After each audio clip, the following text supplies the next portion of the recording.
Hello, welcome to the Daily Bible Podcast. My name is William Hemsworth. Thank you so much for joining me for today's show. Well, my apologies first and foremost for no show being posted yesterday. I had to leave really early. I just didn't have a chance to post a show, so what I'll do to make up for it is there will be a show tomorrow, which will be Sunday. We'll make up for it. We'll still have our 6 shows in the week. But today we're continuing on in Matthew chapter 15, and we're going to look at verses 10 and 11 today. So again, Matthew chapter 15, verses 10 and 11 say, "And he called the people to him and said to them, Hear and understand, not what goes into the mouth defiles a man, but what comes out of the mouth. This defiles a man." So here's Jesus talking to the people, and no doubt the Pharisees are listening, as we'll find out in the next few verses. And he says, listen, it isn't what you eat or drink that makes you unclean. Now, this is in stark contrast to what the Pharisees were saying.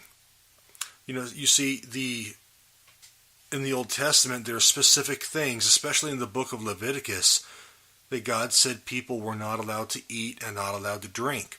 And here Jesus is kind of contradicting that. He's saying,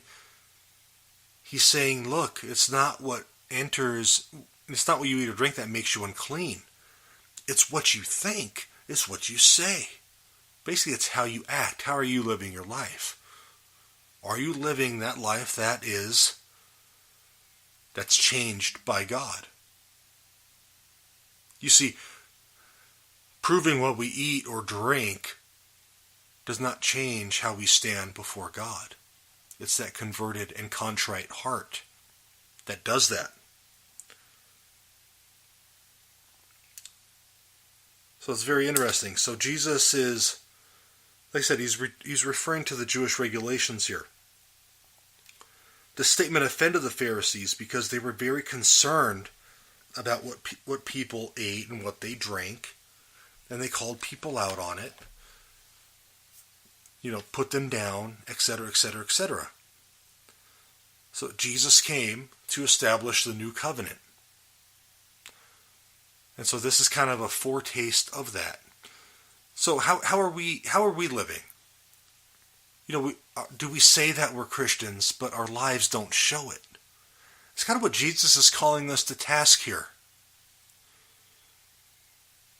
The Christian life is much more than talk. It's action. There was a question that was asked, I forget where it was, but it's a very popular question.